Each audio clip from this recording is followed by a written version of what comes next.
Graduands, guests and colleagues, my name is Mary Howarth and it is both an honour and a privilege to stand before you today and welcome you to this August 2021 virtual graduation ceremony.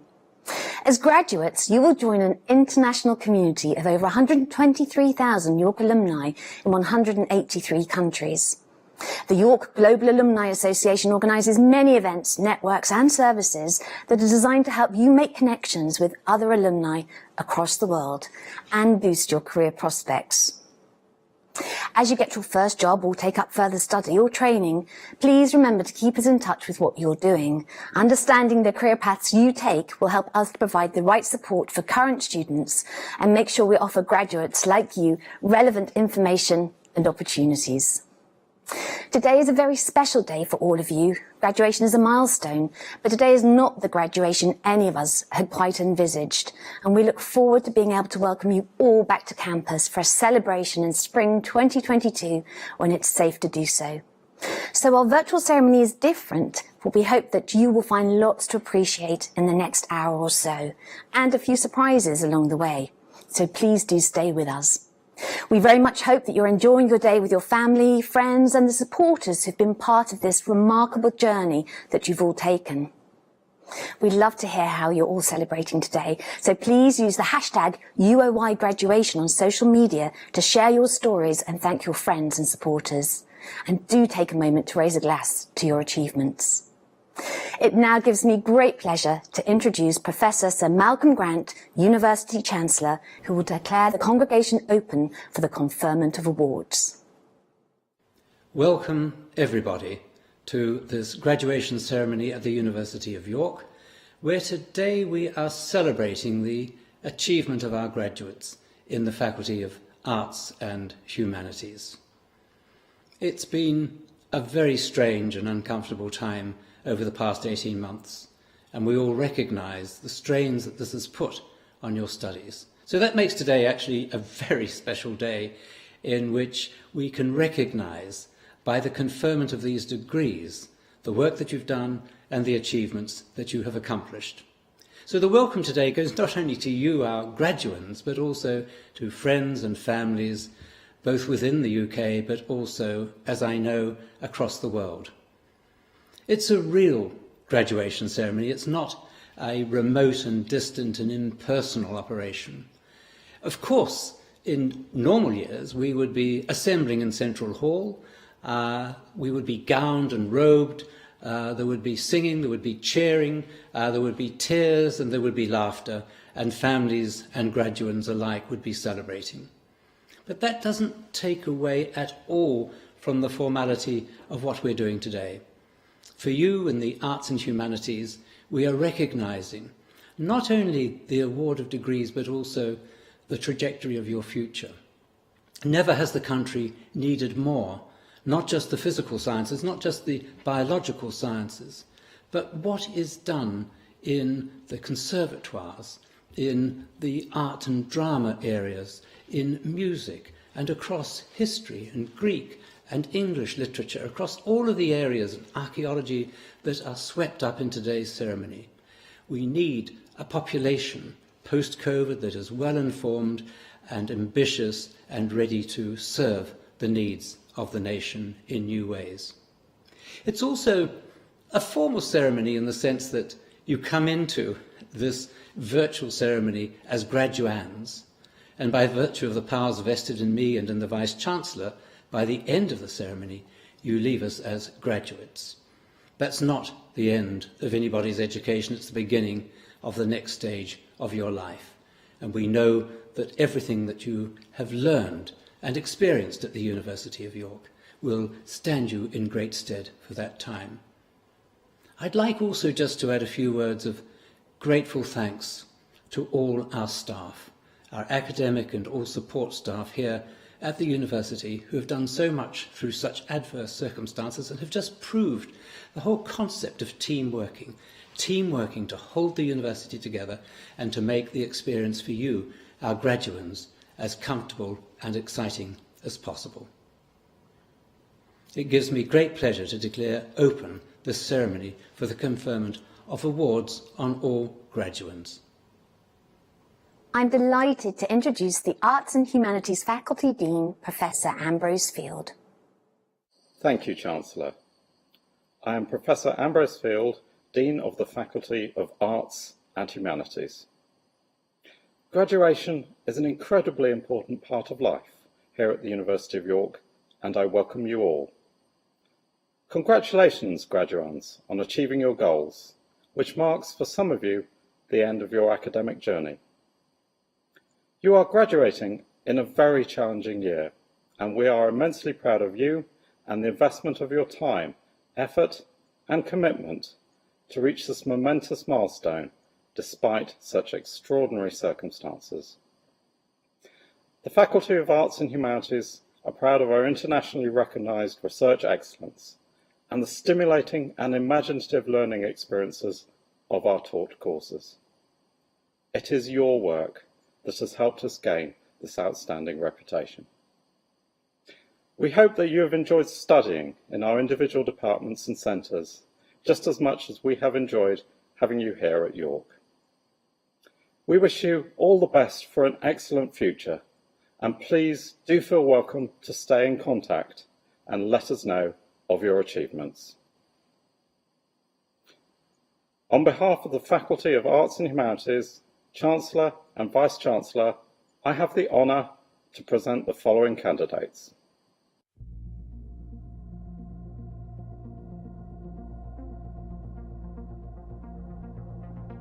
Doctor of Philosophy in Archaeology. Master of Arts by Research in Archaeological Studies. Master of Arts in Archaeology of Buildings. Master of Arts in Conservation Studies. Master of Arts in Conservation Studies, Historic Buildings. Master of Arts in Cultural Heritage Management. Master of Arts in Early Prehistory and Human Origins. Master of Arts in Field Archaeology. Master of Arts in Funerary Archaeology. Master of Science in Bioarchaeology. Master of Science in Digital Heritage. Master of Science in Early Prehistory and Human Origins. Master of Science in Funerary Archaeology. Master of Science in Zoo Archaeology. Postgraduate Diploma in Early Prehistory and Human Origin. Postgraduate Certificate in Archaeology of Buildings. Bachelor of Arts in Archaeology.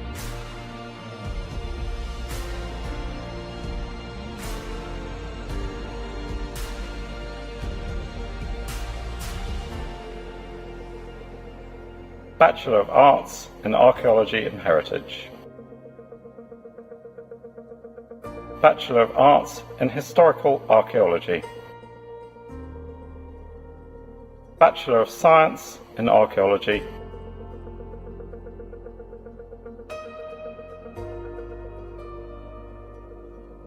Bachelor of Science in Bioarchaeology.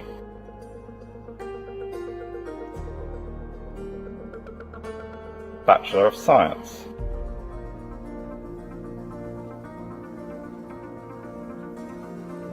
Doctor of Philosophy in English. Master of Arts by Research in English. Master of Arts in 18th Century Studies. Master of Arts in English Literary Studies. Master of Arts in Film and Literature. Master of Arts in Global Literature and Culture. Postgraduate Certificate in Victorian Literature and Culture. Bachelor of Arts in English.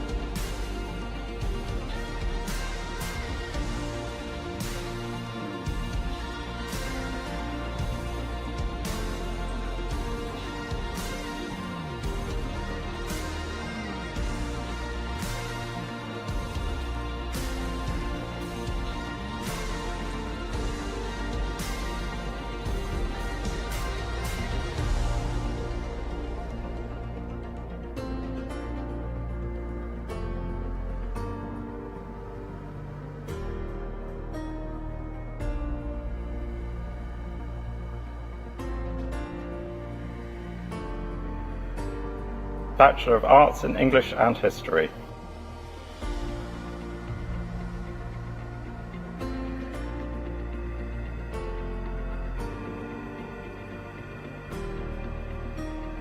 Bachelor of Arts in English and History with a placement year. Bachelor of Arts in English and History of Art. Bachelor of Arts in English and Philosophy.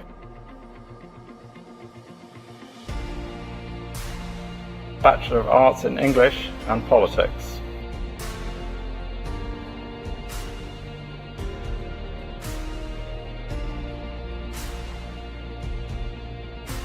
Doctor of Philosophy in History. Master of Arts in Contemporary History and International Politics. Master of Arts in Medieval History. Master of Arts in Modern History. Master of Arts in Public History. Master of Arts in Renaissance and Early Modern Studies. Bachelor of Arts in History.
Bachelor of Arts in History and Economics. Bachelor of Arts in History and French with a year abroad. Bachelor of Arts in History and French. Bachelor of Arts in History and History of Art. Bachelor of Arts in History and Philosophy.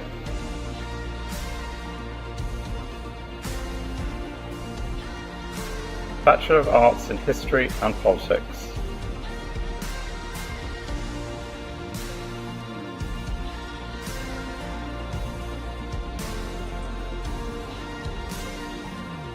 Bachelor of Arts in History and Politics with a placement year.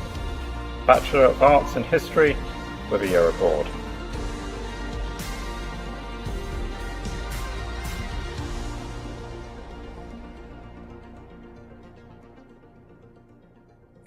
Ladies and gentlemen, Ensemble Eonomy will perform their arrangement of Gaze by Ray Davies. Thank you for the days, those endless days, those sacred days you gave me. I'm thinking of the days I won't forget a single day, believe me. I bless the night, I bless the nights on you, believe me. And though you're gone,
On behalf of the Faculty of Arts and Humanities, Chancellor and Vice-Chancellor, I have the honour to present the following candidates.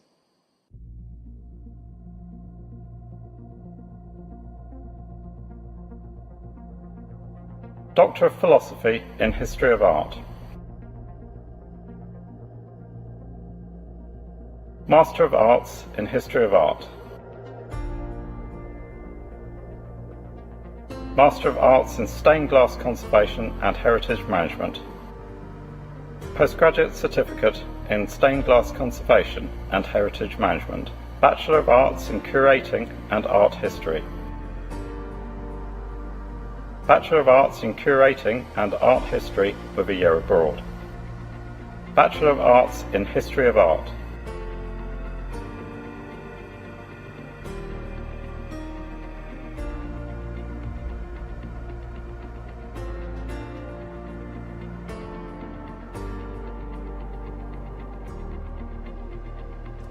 Bachelor of Arts in History of Art with a year abroad.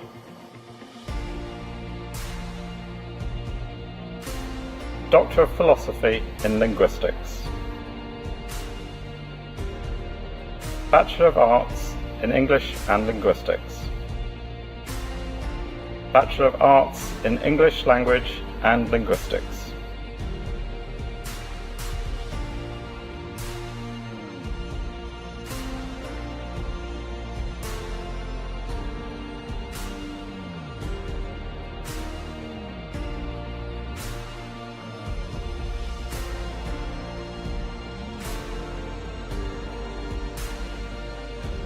Bachelor of Arts in English Language and Linguistics with a placement year. Bachelor of Arts in French and German Language. Bachelor of Arts in French and German Language with a year abroad. Bachelor of Arts in French and Italian Language. Bachelor of Arts in French and Italian Language with a year abroad. Bachelor of Arts in French and Linguistics with a year abroad. Bachelor of Arts in French and Philosophy. Bachelor of Arts in French and Spanish Language. Bachelor of Arts in French and Spanish Language with a year abroad.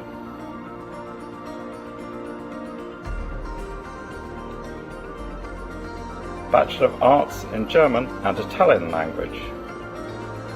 Bachelor of Arts in German and Linguistics with a year abroad.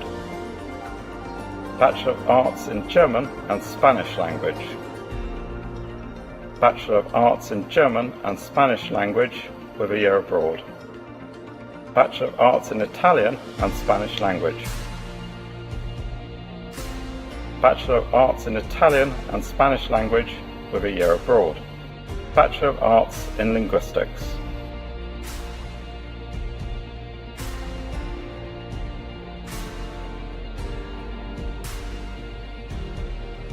Bachelor of Arts in Linguistics with French. Bachelor of Arts in Linguistics with Spanish. Bachelor of Arts in Philosophy and Linguistics. Bachelor of Arts in Spanish and Linguistics with a year abroad.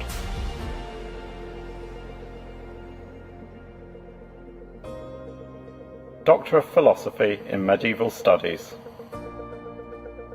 Master of Arts in Medieval Studies.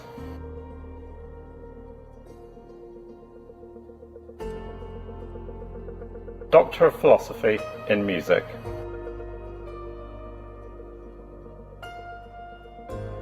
Master of Arts by Research in Music. Master of Arts in Community Music. Master of Arts in Music Education, Instrumental and Vocal Teaching. Postgraduate Certificate in Community Music. Bachelor of Arts in Music.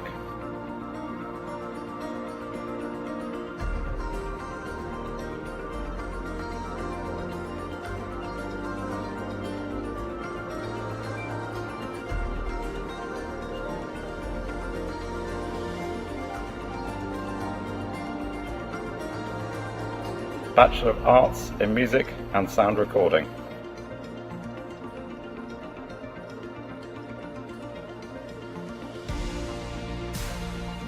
Bachelor of Arts in Philosophy.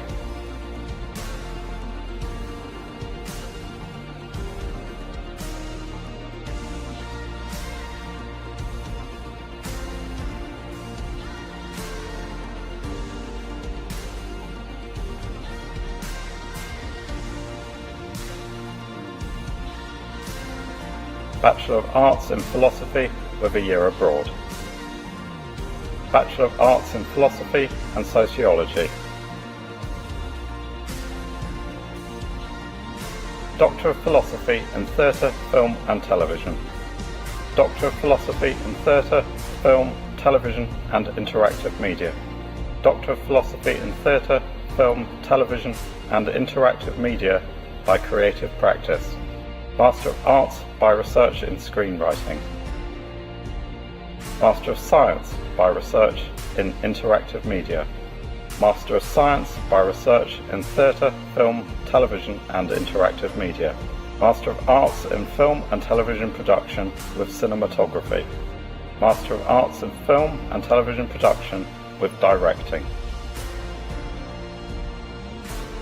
Master of Arts in Film and Television Production with Producing. Postgraduate Certificate in Film and Television Production with Directing. Bachelor of Arts in Theatre, Writing, Directing and Performance.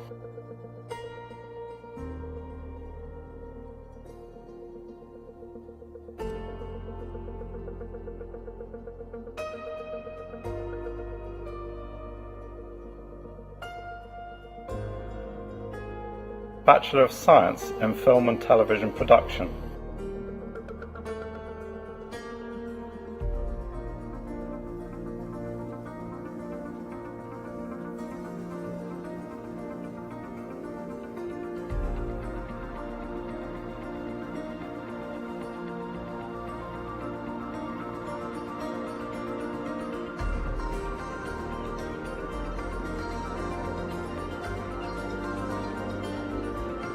Bachelor of Science in Film and Television Production with a placement year.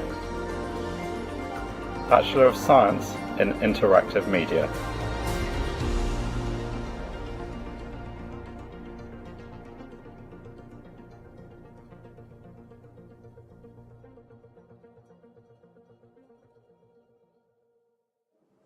It is my enormous pleasure to introduce Charlotte Bingham, our student orator, who will speak on behalf of the class of 2021.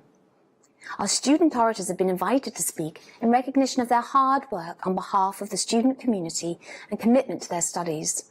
Our speakers have both pursued the most enriching experience they could during their time at York, as well as giving back to their community. On behalf of the class of 2021, I give you Charlie. My name is Charlie. I am a mature student and I've just completed my BSc Archaeology degree. I want to start by thanking the University of York for the opportunity to address you today, and thank you to the amazing staff in the Department of Archaeology for the absolute dedication you've shown to your students over the last 18 months. It hasn't been easy, but on behalf of the entire cohort, we recognise your effort and we are forever grateful for everything you've done for us. We wouldn't have made it this far without you. Giving a graduation speech is something that I've wanted to do for a long time, and now, at 28 years of age, I'm finally able to achieve that dream. To me, I knew the chance to give a graduation speech would mean that I had finally, after several attempts, succeeded, and I would have finally completed a degree, and forged the key that would open the door to endless opportunity. And that's what today represents for all of us here today, the graduating class of 2021. We have all created a key for ourselves, and I'd like to ask you now just to reflect on what you can see through that open door. What lies before us will be different for every single one of us, but I hope we all have one thing in common, and that's potential. I want to focus this graduation speech around one word, a word that never meant a lot to me, but now, after a tumultuous few years, it defines who I am as a person, and that word is resilience. So let's quickly rewind by 3 years. and flustered, trying to find my way through York city centre traffic, I pulled into Kings Manor car park, late for an open day. I got my two toddlers out of the car. I grabbed the pram and I ran to the door of Kings Manor. Matt Jenkins met me and welcomed me, and instantly I felt relaxed, and I knew that Kings Manor would and always would feel like home. I knew that this moment marked a moment where my life would change for the better. The word resilience first came to mean something when I was taking part in a personal and professional development centre as part of my Laidlaw Scholarship. Andy Holliday delivered an excellent talk focused around the word and reflecting on our own examples of resilience. It instantly changed the way I thought about my own experience. At this point, we were halfway through one of the many lockdowns. I was doing my degree from the kitchen table with 2 young children at home. Up until this point, I didn't know if I had the mental strength or the energy to carry on the degree. But this talk from Andy made me realise how far I'd come and that I couldn't stop now. How many of us here doing the 3rd year of our degree under absolutely unprecedented circumstances at some point thought we wouldn't be at this graduation ceremony? I know I thought that. How many of us nearly gave up? And here we are, using the skills and strength we've gained over the last 18 months to propel us into exciting futures. You have all demonstrated the utmost resilience, power and willingness to succeed and seize your dreams no matter what difficulties you've been presented with. I'd like to thank all of you, particularly my own cohort, for working together to lift each other through these last few years. There are some people watching this today, friends, family, and university staff, who have gone out of their way all year to make sure that I'm here today, and I'm grateful for every single one of you. So to you, the strongest, most determined, most dedicated, most resilient class of 2021, take those opportunities, break down the barriers and soar over hurdles that stand in your way. It's been a wild ride, and I personally didn't think 3 years ago that I would be here with such incredible and exciting things on the horizon. I'm proud of myself, and I'm proud of every single one of you. So to the graduating class of 2021, this is your time. Keep looking up. There is a world out there waiting for you. Just go and make your mark. We are honoured today by the presence of Camilla Shamsi, and I'm pleased to present Dr. Claire Chambers from the Department of English and Related Literature, who will pay tribute to Ms. Shamsi.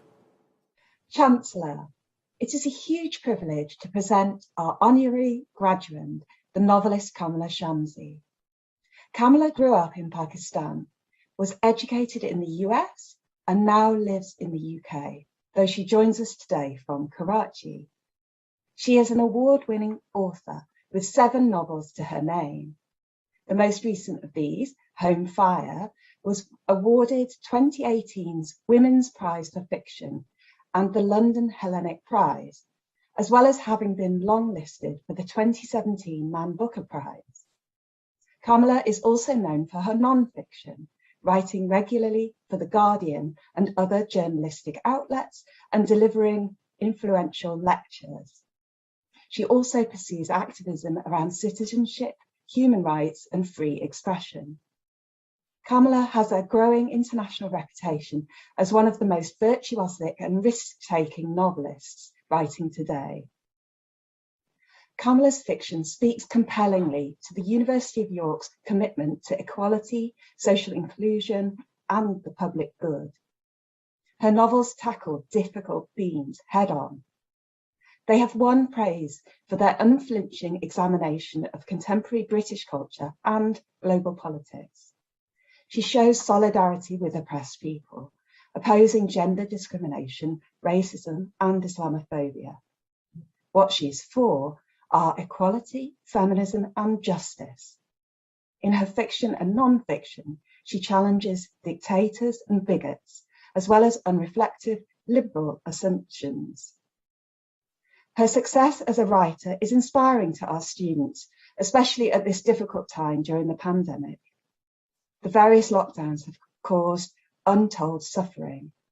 However, literature is an area of the arts that has perhaps not been as damaged as others. We have thus been trying to do more to recognise and encourage creativity, both within the Department of English and Related Literature and across the University of York. There have been many dissertations on Kamala's Home Fire this year. This novel is a powerful meditation on what happens when society comes into conflict with one's religious beliefs and family ties.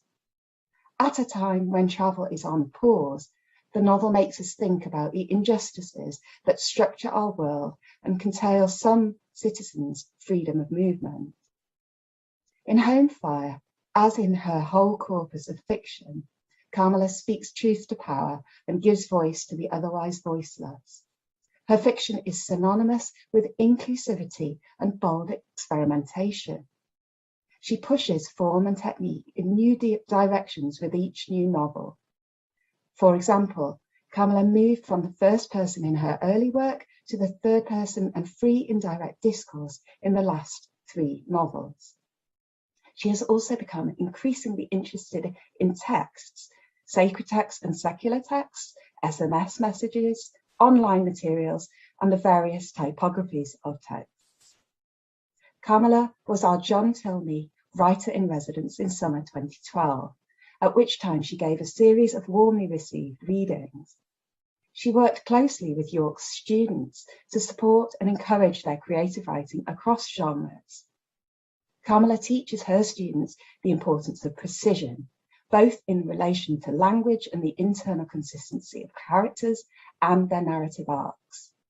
She is as committed a teacher and a public intellectual as she is a novelist working for artistic beauty and truth value.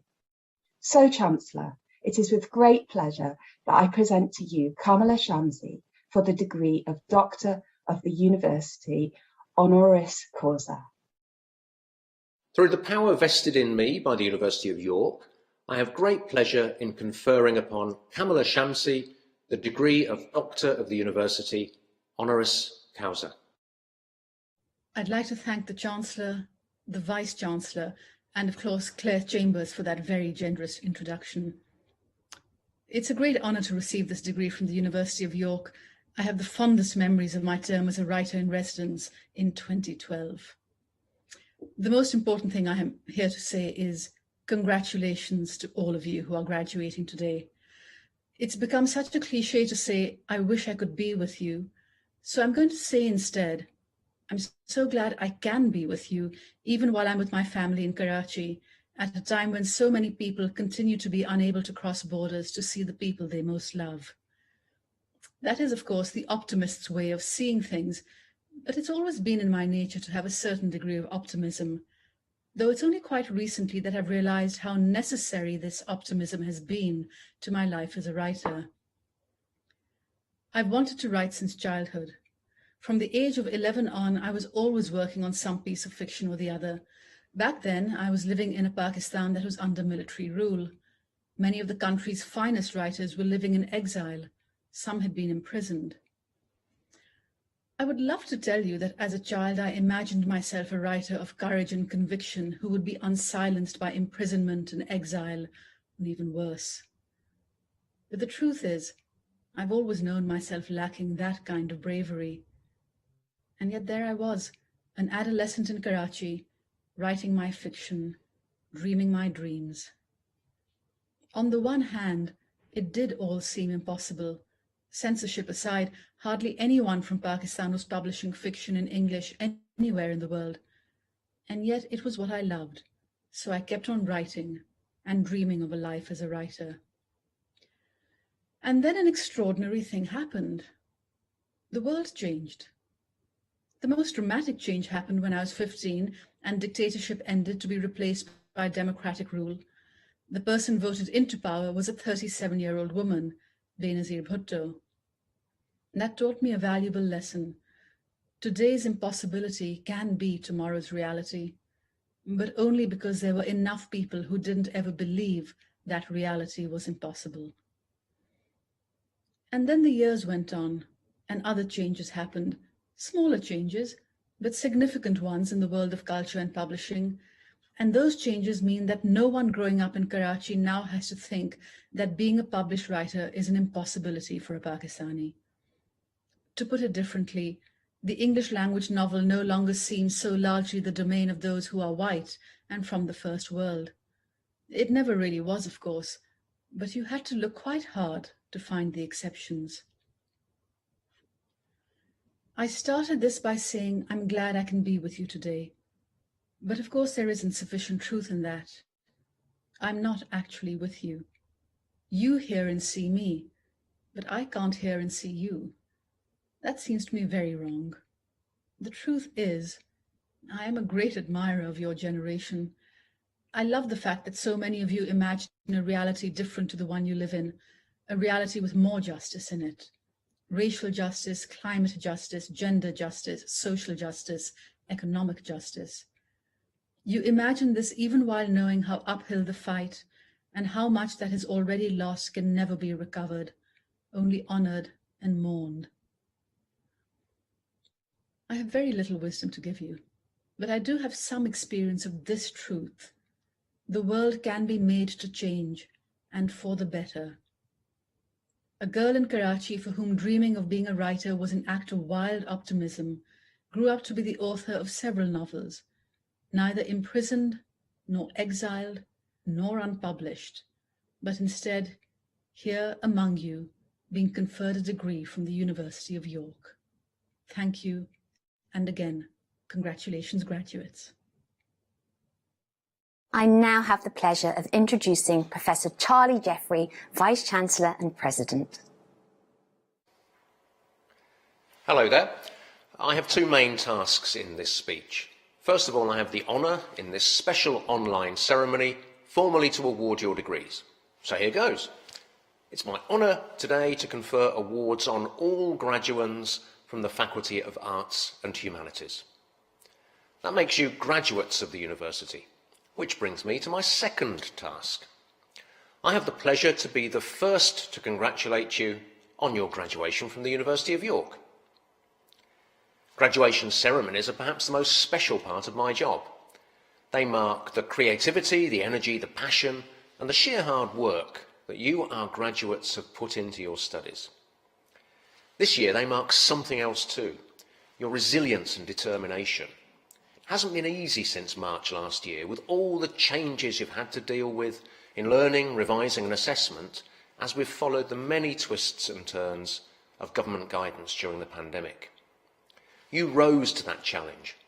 I salute you for that and for all the efforts you've made in doing so. Let me say on behalf of all my colleagues how proud of you we are. I'm sure your family and friends are too.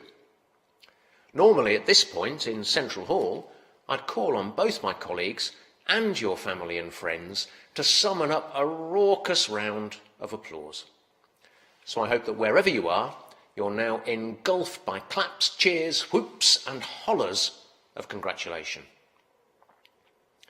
As we convene today to celebrate our students' incredible achievements, I want to take a moment to reflect on the great privilege that a university education is, as we see so many others in other parts of the world denied that opportunity.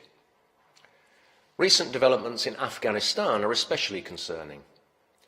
I know you'll join with me in hoping for a peaceful outcome to the situation there. Our thoughts are with the many former and current students we have had the honour to welcome from Afghanistan. We hope you're safe and that better times will return very soon. And we will do what we can to support those who arrive in the UK in the coming weeks and months. Turning back to York, I hope that behind me you can make out a little of our campus, the lawn, the pond and the extraordinary yew trees that comprise the quiet place behind Heslington Hall. 60 years ago there was no university here, but your university is already regarded as one of the UK's best and has an outstanding reputation worldwide. All the measures we routinely use on quality of teaching, excellence of research, prospects of graduates, economic impact, they all confirm that strength, that reputation, that quality. And that quality has a lot to do with our values. Our founders set up the university for public good. Our students were not just to be technically proficient in their fields, but also to be able to apply their learning for the benefit of our society in the UK and internationally. And our research wasn't intended just to open up new knowledge, but also to apply that knowledge with and through its students for, I quote, the amelioration of human life and conditions, or in other words, for public good. What do those values mean for you, our graduates? Let me answer that question by recalling a conversation I had a while ago with a group of leading figures from across the public and private sectors. The conversation was about what qualities they felt our graduates should have in an era of rapid technological change. The consensus was that while technical skills to work with new technologies were important, they were in the end temporary because technology will move on, and therefore secondary. What was more important was the ability to adapt, to apply critical thinking to new challenges, to collaborate, to be comfortable in different settings, public or private sector, in different places, different cultures. What we want from your graduates, one of them summed up, is wisdom. Wisdom. The ability to think and act using knowledge, experience, understanding, and insight. You, some of the graduates we were imagining in that conversation, do not graduate only with proficiency in your subjects. You graduate also with the building blocks of that wisdom. You are, as the motto at the foot of the university crest suggests, at the threshold of wisdom. You graduate from a university which brings together students from a wide array of academic disciplines, all with an eye on the public good that their knowledge can contribute to. As a result, you'll have encountered different ways of understanding the world around us and what you can do to help it flourish in future. And you'll have got to know fellow students from all over that world. Our students hail from over 140 countries. We're a meeting place for students, local and international, to exchange the ideas, experiences and values they bring with them from different parts of the world. That exchange between students from different backgrounds and different places happens during study, but also beyond it. We're fortunate through our students' unions to have the richest variety of student societies and activities of any university in the UK. We cater for pretty much any shared interest you can imagine. I've been both astounded and proud of how our societies have adapted during the pandemic to enable students to continue sharing those interests. And many of those shared interests look outward to address challenges our society faces, whether through community volunteering in and around York, campaigning on the crucial issues of our time like climate change, or building international understanding. The breadth of perspective that comes from being part of such a multidisciplinary, global and socially committed community is an asset that you, our graduates, will take with you as you develop your careers, and it will also be an asset for the organisations you go on to work for. That breadth of perspective nurtures wisdom, and that in turn becomes a powerful platform for public good. All that, in this most extraordinary of years, is all the more important. The pandemic we're living through has had a terrible impact on our health, on our economies, on the education of our young people.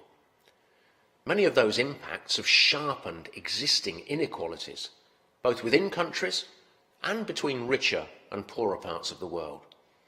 We face, as a result, an enormous challenge of recovery and renewal.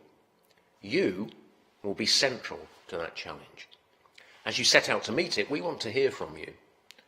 We look forward to hearing about the ways in which you use the skills you've developed through your degrees, but also the wisdom you've built through your wider experience here at York.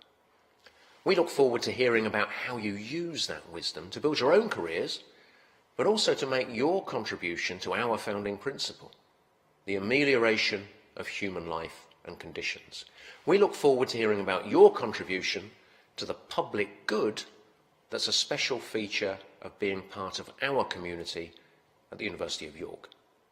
Please keep in touch. Now, if this were a standard graduation ceremony, I'd now be calling on you, our graduates, to clap, cheer, whoop and holler for two groups of people.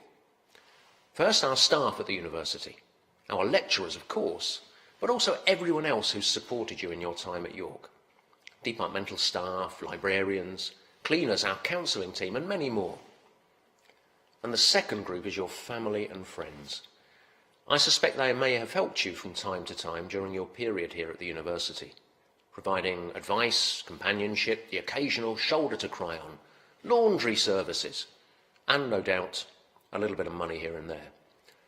So graduates, wherever you are, will you raise the roof for our staff here at the university and for your family, friends and supporters? Thank you. As I close, I'll make a commitment to you.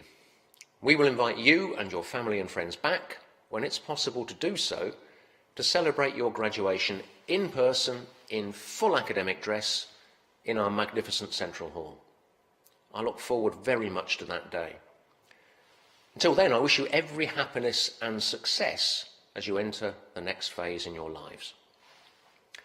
And I'm delighted we now have two outstanding figures to add their thoughts on the next phase of your lives to those you heard earlier from the remarkable Kamala Shamsi. Rajini Vaidyanathan, South Asia correspondent with BBC News and an alumna of this university, and Sir Patrick Vallance, Chief Scientific Advisor to the UK Government, one of our honorary graduates, who you may have seen a bit on TV recently as the face of the UK's scientific response to the pandemic. Goodbye from me. Hi, I'm Rajini Vaidyanathan. I'm South Asia correspondent with BBC News, and I'm also a presenter. But I'm here talking to you all today as a graduate of York University, and I want to start by congratulating you all on your achievements in the last few years. 2020 and 2021 has been an incredibly difficult year for everyone the world over, but particularly for students like yourself. You've not had the same university experience that people like me had. It's been a really challenging year, but you've all got through it, and that is absolutely amazing, and it's testament to the resilience that you've all shown in the last year. I remember when I was in your position in my graduation, which is a shocking 21 years ago. I know, I don't look that old. And I remember being scared, apprehensive, excited about what was around the corner. And it turned out okay. And I think one of the things that I take with me today from my time at York, not just the degree, but all the other things that I did around that as well. All of you who were involved in drama society or in the sports clubs, or indeed like myself, student media. So I have to give a special mention to anyone there who worked on York Vision, which of course is the best student newspaper in the country. Sorry to those who work for Nous.